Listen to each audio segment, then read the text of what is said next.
Hi, how are you? This evening, I want to welcome you to my third session in this live stream under the history of architecture. In our first live stream, we looked at contextual meaning in architecture. We also looked at Egyptian architecture and Greek architecture. In my second live stream, we did look at the Roman architecture, and now I want to welcome you very much into this live stream. In this session, we'll be looking at the history of architecture under the topic of Gothic architecture and Baroque architecture. Therefore, I want to welcome you. Feel free to engage me in my comment section. In case of any question, in case of any comment, post your comment in the comment section and I'll be able to respond as we move on. Therefore, welcome. We are streaming live from the Technical Training channel. I want to invite you to be with me in this session. In case you've not seen our previous sessions under the history of architecture, I want to welcome you and to invite you to look at the previous sessions so that we can be able to build the wealth of knowledge in history of architecture together, because it builds from contextual meaning, Egyptian architecture, Greek architecture, Roman architecture. Now we are actually in the classical architecture, and we'll be looking at Gothic architecture and Baroque architecture in this session. Therefore, if you are not one of my subscribers, I want to welcome you. Subscribe so that you can also support us in giving knowledge and sharing whatever we have with the rest of the TVET trainers, so that we can build the knowledge in architecture, especially in design work. So welcome. Let us begin this session. I want to share my screen with you so that we move together. So just in a minute, we'll be able to move on.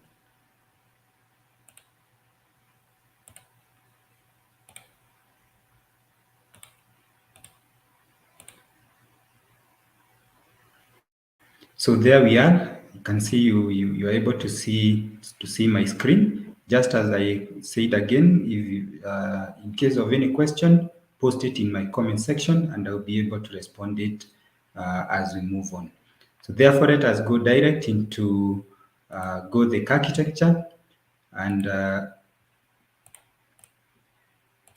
in Gothic architecture, we'll first of all look at some introductory remarks, introductory concepts about the Gothic architecture. And we are saying that Gothic architecture spans a period of 11th to 15th century, and it started in France and spread to other countries like Europe, Belgium, and Germany. And maybe one thing we need to note when we are discussing these various regimes or these various architectural languages like Greek architecture, you will note that like now we are saying it started in France but spread to other countries like Europe, Belgium, and Germany. So it's a style of architecture that emanated from France, but slowly it spread to other regions within Europe. And therefore, we'll be looking at the various characteristics of Gothic architecture, and we see what those designers who are pro Gothic architecture were able to put into emphasis and to put more effort in, and some of the characteristics that they worked on and that define the Gothic architecture. So we are also saying that this period was characterized by major political and economic growth. Different governments were established at this time, including Roman Empire, which gave rise to the vertical towers. And we will see some of these elements, some of these aspects were elaborated in this architectural language we are calling the Gothic architecture. We are also noting that also Christendom was strengthening, and this gave rise to building of cathedrals, which acted as the center of urban life. So with the Gothic architecture, we are seeing now the rise of cathedrals. We saw basilicas with the Roman architecture, but now we are seeing the rise of cathedrals, and we are saying that this became the center of urban life. That means that most of the cathedrals were integrated within the towns and within the urban settlement.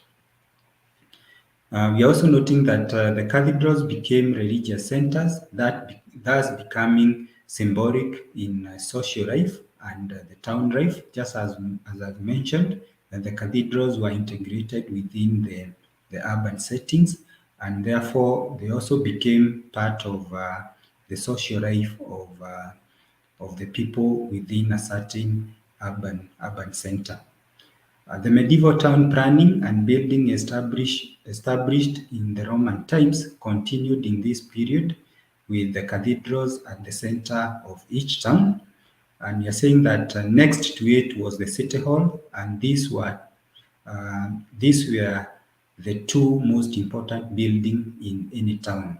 So we brought in the aspect of uh, the cathedrals together with the city halls, and we are saying that they were quite related within the urban settings or within the urban towns.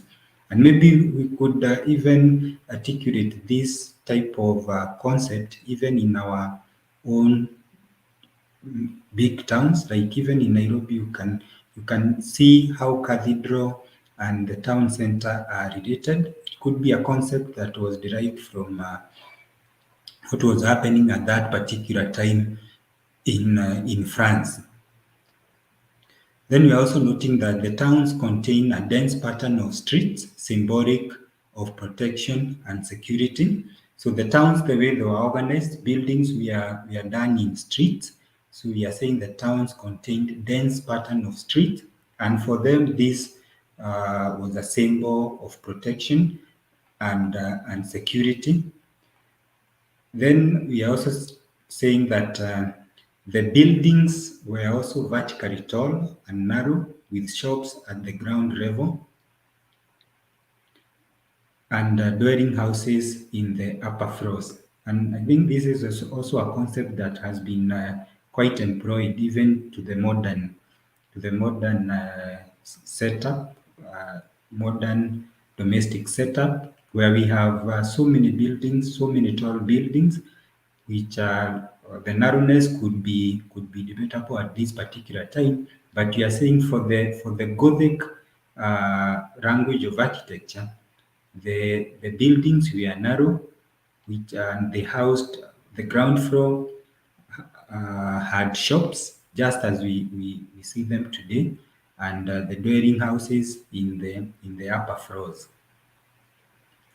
Again, we are saying the dwelling houses were narrow so that the area could accommodate maximum number of dwellings, and this is a spatial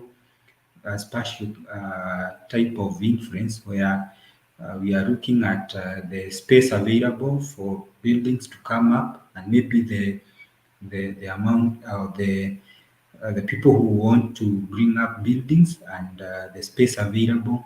And we can see that the space available also impacts on the spatial organization, the utility of a building, and that's why they conceived dwelling units that were narrow, so that the areas could accommodate maximum number of dwelling houses. Again, we are saying that this gave Gothic settlement the characteristic of enclosure, intimacy, and functional differentiation. So the aspect of dense street, the aspect of narrow houses, to them gave the sense of enclosure, a sense of functionality, and again a sense of intimacy. And therefore, that became a norm, and that became synonymous to the Gothic architecture. Again, we are also saying that with the spread of Christianity, the cathedral was adopted as a universal character in many towns of the world. And this, I think I had alluded to this before, because we are saying that even in Nairobi, you can see the relationship between the major buildings within the town and the cathedral. And cathedral actually is a reference point to so many people who want maybe to even master how Nairobi is organized, or any other city that cathedrals were done, because they were quite unique, they were quite vocal within the town center, and people could actually be able to reference uh, various various points within the town using the cathedral.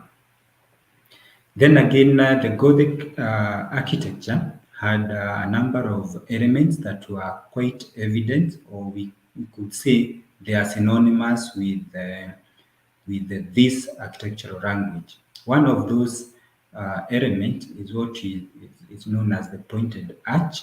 We also have the ribbed vaults, clerestory writing, flying buttresses, spires, and we are saying that especially the spires were transformational of the tower in earlier periods.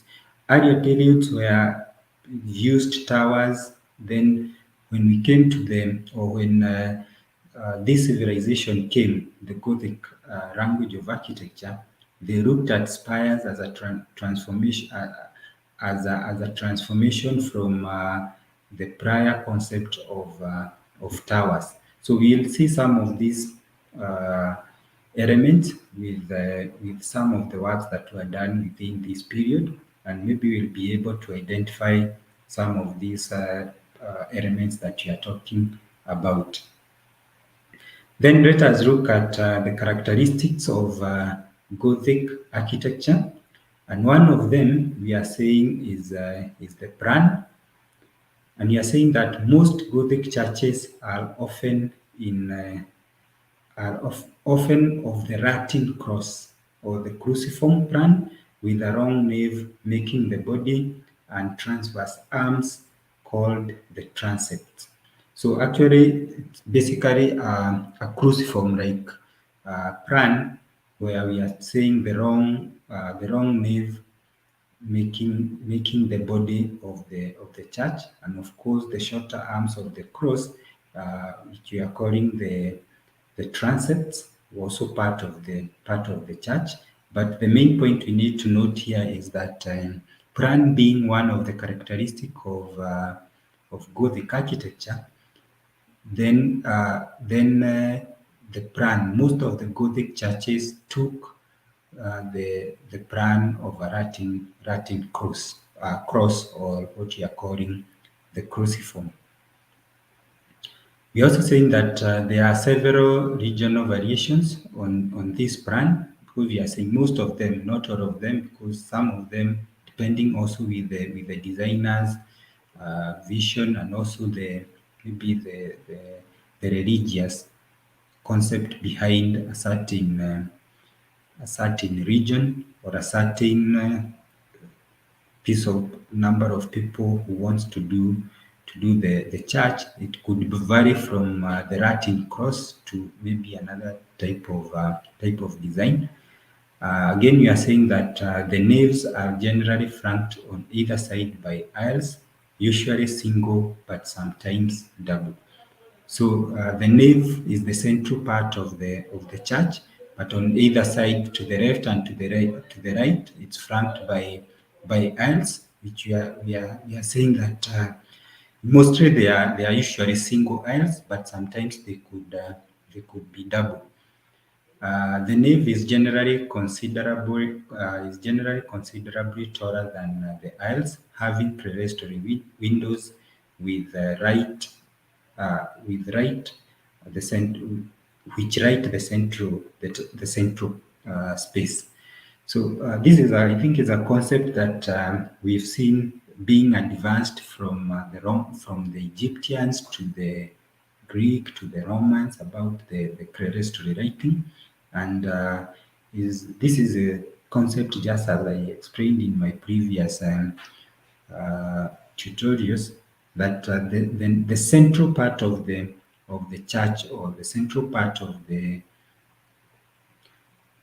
temple is raised, and then the aisles which are flanking on either side to the left and to the left are left at a lower level, and then we have windows above the aisles which are lighting the central nave, and that is the concept of clerestory lighting, which is being again brought by the Gothic architectural language.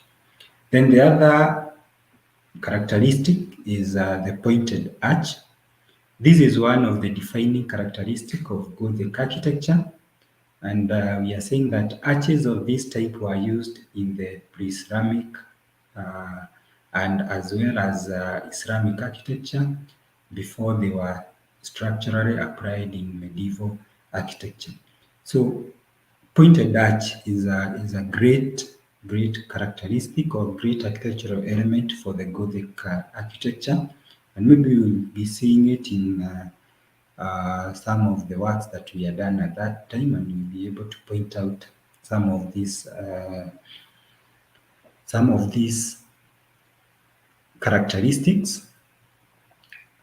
Then we're also saying that the Gothic vault, unlike semicircular vaults of Roman and Romanesque buildings, can be used to roof rectangular and irregular shaped plans such as trapezoidal. So with the Gothic, we are seeing now the talk of vaults and semicircular vaults now being used as roofs for various shapes within the temples, the rectangular, the irregular ones. They were able now to advance the concepts from the Roman and be able to do roof work for their churches by use of semicircular vaults. And this was quite evident with the help of the arches, and they were able to cover and to span big spans. We're also saying that the other structural advantage is that the pointed arch channels the weight onto the bearing piers of columns, columns, while structurally use of the pointed arch give greater flexibility to architectural form. It also gave Gothic architecture a very different visual character with respect to verticality, suggesting an aspiration to heaven. So the pointed arch is a very definitive characteristic of Gothic architecture, because you are saying that it even gave the character, visual character, with respect to verticality. That is emphasizing how vertical the churches were, suggesting an aspiration to heaven, just as suggesting that the aspiration of course a church is to take you to heaven. Therefore, even the building itself should be able to evoke that emotion to anybody who looks at its facade, who looks at its frontage, and that should the building itself should evoke those emotions of aspiring to go to heaven. We're also saying that pointed arch was used as a structural and as a decorative feature. So it performed the two functions as a structural and again also as a decorative feature.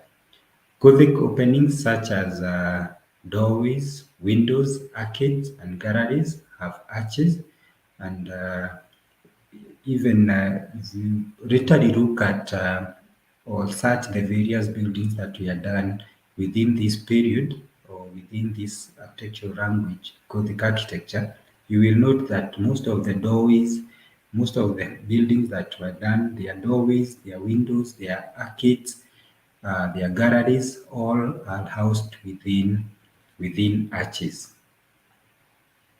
The third characteristic of Gothic architecture is the height.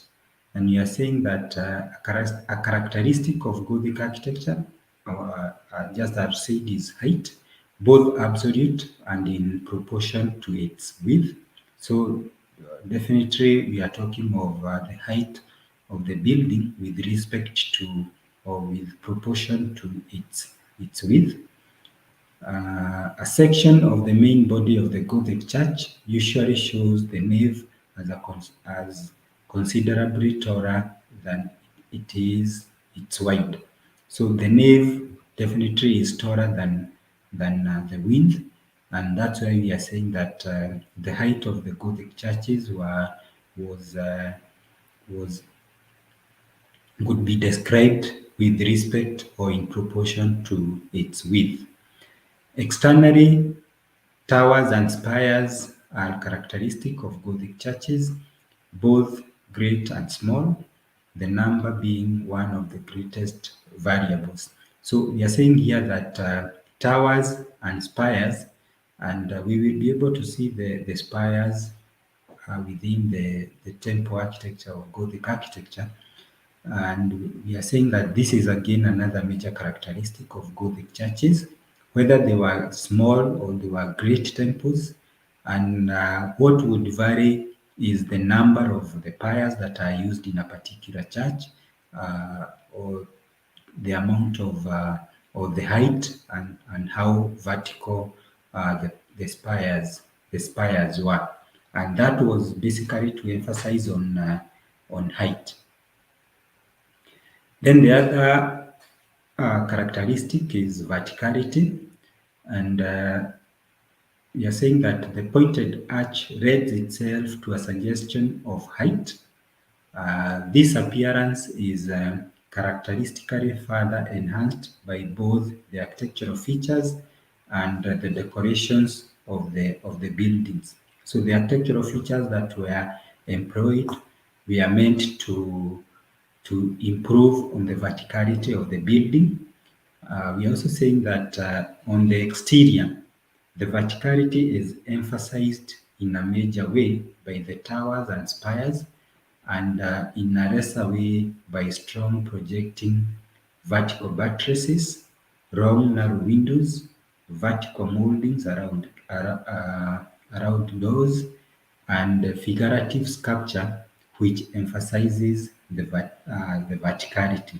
So all these aspects that we are talking about, the projecting, uh, strong projecting vertical buttresses, long narrow windows, vertical moldings around doors and windows, figurative sculptures, they were meant to improve and to improve the verticality of the building, or to just reinstate the verticality of the Gothic buildings. On the interior of the building, attached shafts often sweep unbroken from floor to ceiling and meet the ribs of the vaults like a tall tree spreading into branches. So again, from the interior, we are seeing the same uh, characteristic being emphasized, that is verticality, because you are saying that the shafts of the columns were left unbroken, so they would span irrespective of the height from the floor to the ceiling height, and then of course the columns were meant to support the ribs of the vaults, and we are saying that this would now appear like a tree spreading into branches. And again, you search and look at the interior designs for Gothic buildings, then I think this is one of the aspects that is quite evident.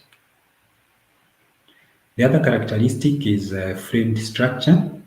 This is a concept developed by use of flying buttresses, which arched externally from the springing of the vault across the roof, of the aisles to a large buttress spire projecting well beyond the line of the external wall. So buttresses were meant to also perform um, structural function where they were joined together with the with the columns or the piers, and they were able to reinstate the external walls and even to strengthen them, so that it was possible to do the nave and the aisles.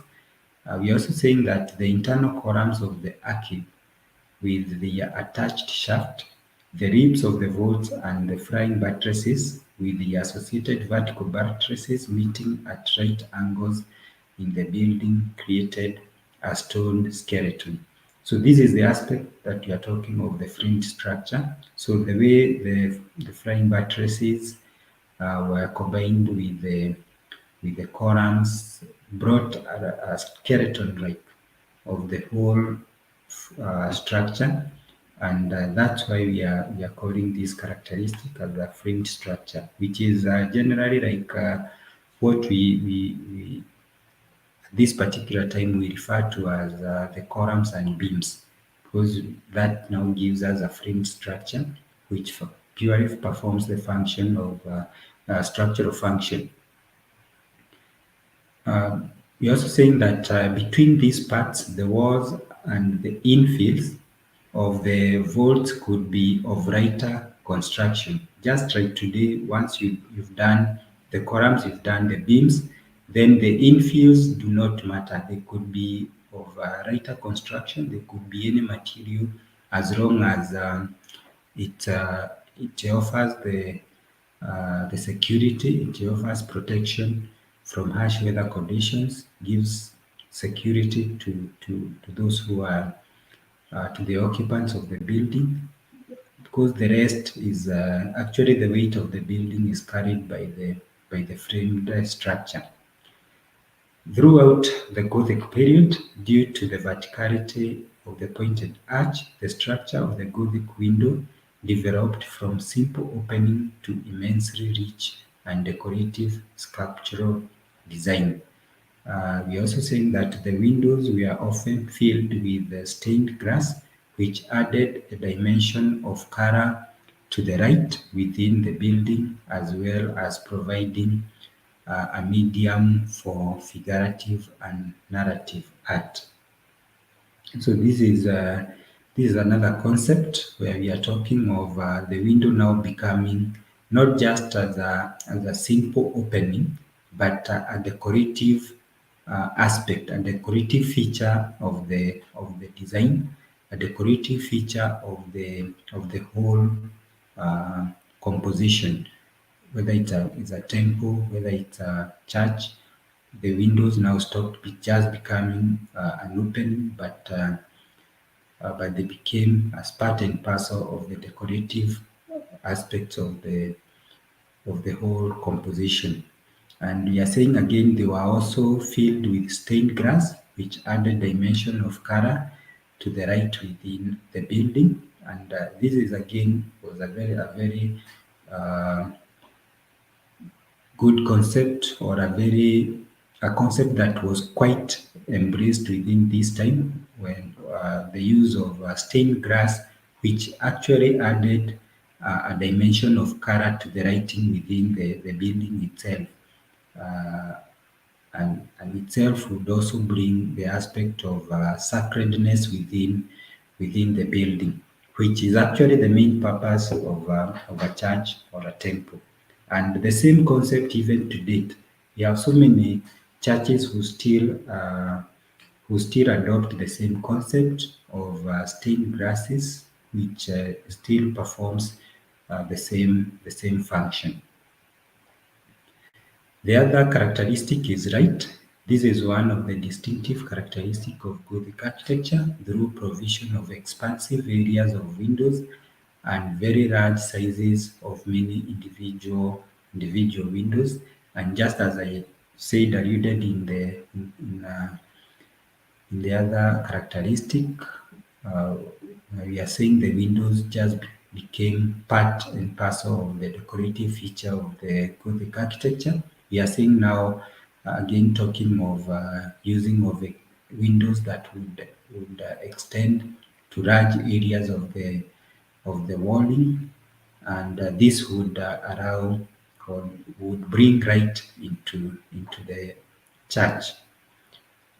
Then the other characteristic is majesty, and we are saying that the facade of a large church or cathedral is generally designed to create a powerful impression on the approaching worshipper, demonstrating both the might of God and the might of the institution that it represents.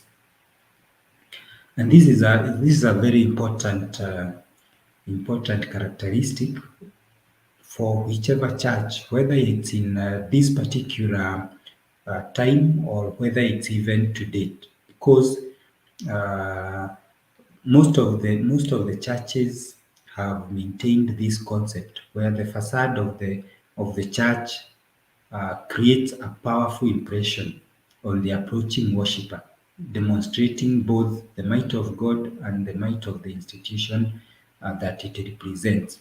And this is the basis of a church.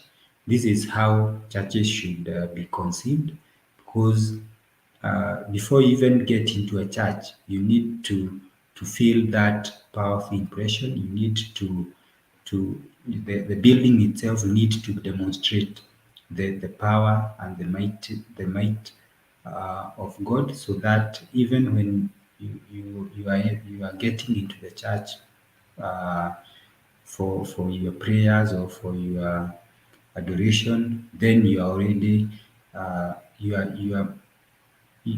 your inner being has already been converted or has already been influenced by the group and the impressions that is created by the church or the building itself. And we're also saying that one of the best known and most typical of such facade is that of Notre Dame de Paris. Notre Dame de Paris, I think, is a building that we can all maybe later on look at and be able to see whether it befits the descriptions that we've said. Again, we are also noting that in Gothic architecture, the goal of early Christian in terms of creating a spiritualized space we are fully realized, just as we've seen with the various characteristics that we've looked at. The objective of creating a spiritualized space was fully realized within the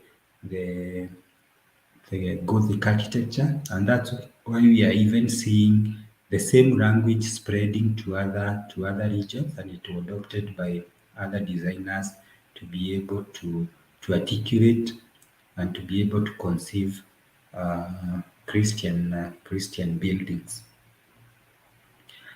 So that is uh, quite a number of concepts around Gothic architecture, and this is one of the temples that we are talking about in Gothic architecture, and we can see how the spires are emphasizing the verticality of the building, because generally the whole building is not that tall, but the piers now are being employed here to emphasize the verticality of the building and also to bring the aspect of connecting the whole environment of the church with the heavens. We're also seeing the facade. We're also seeing top of the arches, the windows, the buttresses that are connecting with the building. And this is just a typical one. There are quite many online that we can search and be able to identify with the various characteristics that we've talked about. Then this is another one. This is actually a facade of a temple that was done in Gothic, and we can see how the pointed arch is coming out, how the piers how the spires were done, how the pointed arches were done to emphasize the verticality of the building, the windows, and actually how the facade was done powerfully to impact on any Christian, any worshipper who wants to get into the church and worship. So that is about the Gothic architecture, and I think now we will move and see another civilization, another architectural language, that is the Baroque architecture. And then, of course, this is one of the buildings that were done at this particular language, the Baroque architecture. So we will look at Baroque, we look at concepts, we look at various points that are related to Baroque architecture. We'll be able to see maybe various features that we are again employed by the Baroque language of architecture, and be able also to enrich our language and our design language. Because just as we said when we were starting with these sessions in history of architecture, our main aim is to build our architectural language, our architectural uh, trade, our architectural thinking, the way we conceive buildings, the way we also look at design, because by understanding where architecture came from, by understanding the journey up to the current contemporary architecture that we have, then it is good to appreciate those major or those various languages that were there, and especially within the ancient times. Later on, we will look at the modern and postmodern and the rest contemporary architecture. We will see how that journey has been up to where we are. So therefore, with the Baroque architecture, we are saying that Baroque architecture and its embellishments were, on the other hand, more accessible to the emotions, and on the other hand, a visible statement of wealth and power of the church. So this again is another civilization, is another language that is coming uh, at a time when the church was very stable in terms of wealth, in terms of power, and they were able to conceive buildings that were quite powerful. The new style manifested itself in particular in the context of the new religious order. The architecture of High Roman Baroque can be assigned to the papal reign of Urban VIII, Innocent X, Alexandria VII, spanning between 1623 and 1667. Again, we are also saying that the three principal architects of this period were the sculptors Gian Lorenzo Bamini, Francisco Borromini, and the painter Pietro da Cortana, and each evolved their own distinctive individual architectural expression. So these are the three main architectures who are identified to be behind this architectural language. Because remember, most of this architectural language would begin by a number of or a group of architects trying to define what they believe in, what they understood architecture at that particular time should stand for, and then if they were able to convince the rest of the world, then people would start slowly adopting their way and their design, their method of, or the amount of or the number of elements that they were able to express in their works. And the more a building was able to evoke emotions with people, then that type of language was able to spread maybe faster or to spread to other regions. Because later on, we will even see some of these. movements or some of these architectural languages that were just conceived by a few people and they just died and they were not able to spread to other regions.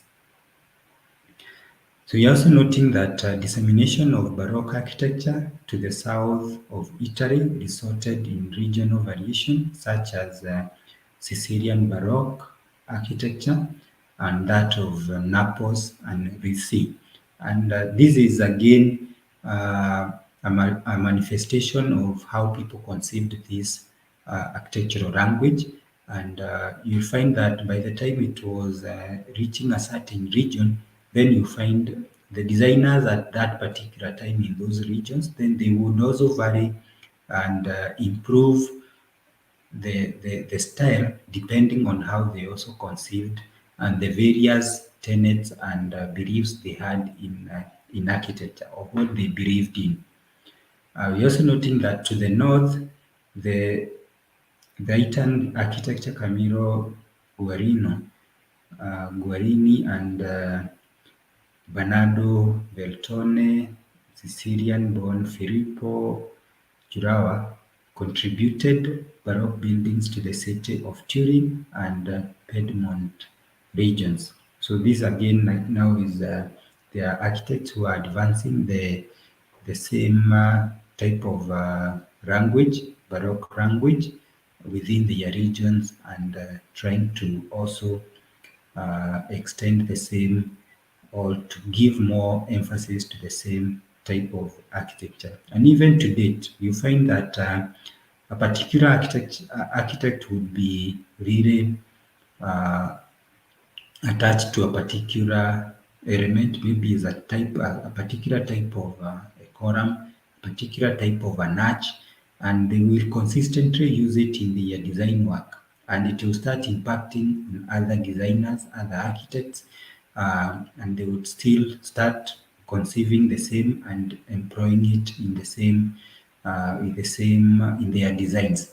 And even to date, if a number of architects would, or a certain firm of architects would start conceiving their buildings in a particular way, then it will influence people by use of maybe various materials, by use of different materials, and people will start consuming those materials simply because those designs are evoking emotions in them. They are able to identify with those buildings. They are able to identify with the materials that are being used, and actually that type of architecture, the elements that has been used by those architects will start being employed by other architects to conceive their building. And this is the same concept that was even at this particular ancient time. A synthesis of Bernini, Borroni, and Coltana architect can be seen in the late Baroque architecture in the Northern Europe, which paved the way for the more decorative Rococo style. Again, we are seeing the same design being or spreading all the way to even Northern Europe.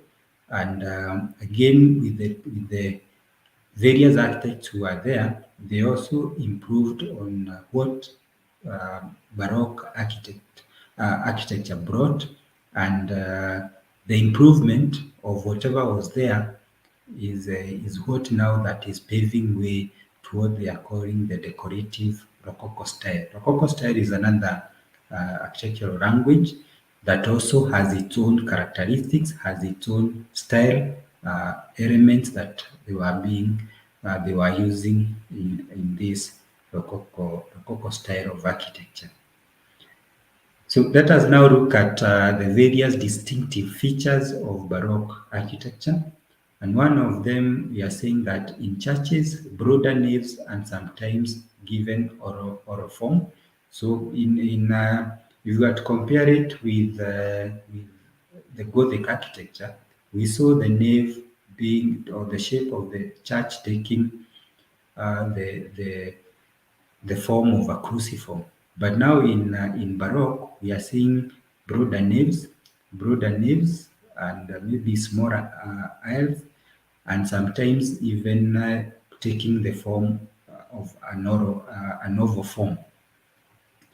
Again, we are also saying that fragmentary or deliberately incomplete architectural elements. This is another feature of Baroque architecture, where they are just using or fragmenting architectural elements or just leaving them incomplete, just deliberately leaving them incomplete.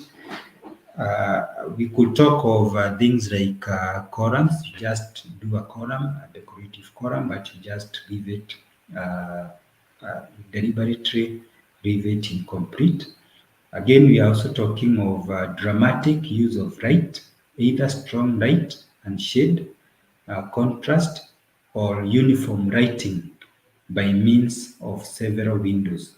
So again, with now the Baroque, they are not just interested in creating or shedding light within the church or within the cathedral, but they are just using it in a dramatic way to create shade and contrast within the internal spaces. Again, another feature, we are talking of opulent use of color and ornament, e.g., figures made of wood, plastic, or stucco marble or faux finishing. Opulent use of color and ornament.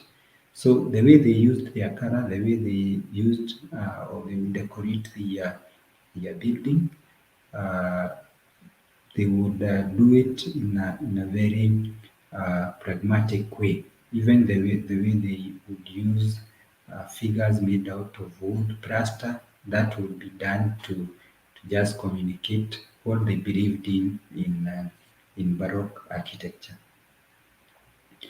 Another feature is the external facades often characterized by a dramatic central projection. So a central projection for the facade is another characteristic or another element within the Baroque architecture or another distinctive feature of Baroque architecture. We're also talking of the interior as a shell for painting, sculpture, and stucco, especially in the late Baroque. So again, the interior, the way they conceive the interior by use of painting, sculpture, stucco is very important to them.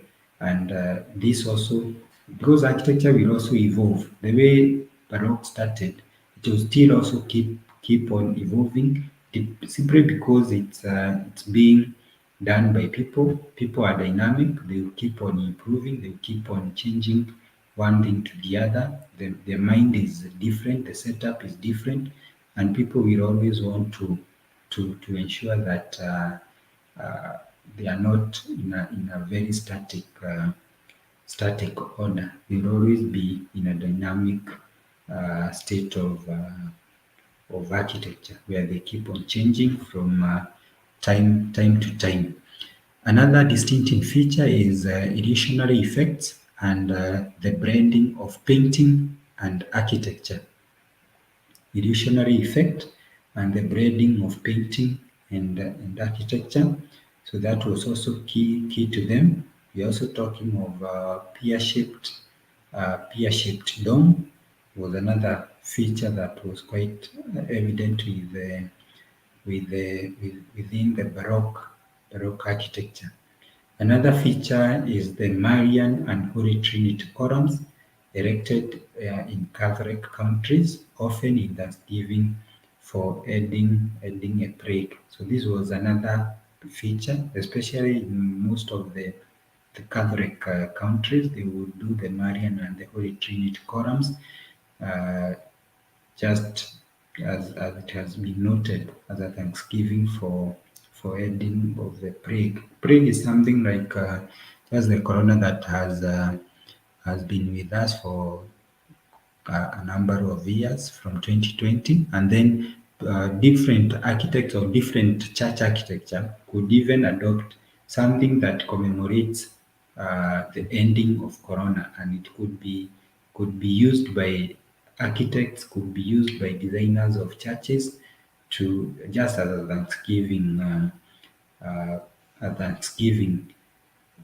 gesture or element within the church architecture. So again, as we wind up, we can look at some of the elements, some of the features that we are talking about in Baroque. We are talking of the facade, the way they conceive the buildings, the might in term of wealth, because you can tell these are buildings that the wealth was not a factor, was not a hindering factor in the way they were being conceived. So again, we can see an interior of an interior representation of a Baroque church, and we can see how the interior was conceived, the use of light, the use of painting. We talked of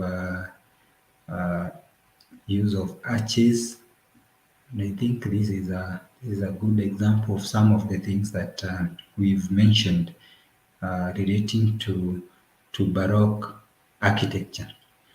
And therefore, with that, we will stop at that for today, because our major objective was to cover concepts that are related to Baroque and that are related to Gothic architecture. And I think we've been able to look at those concepts. We've been able to look at the characteristics of Gothic architecture.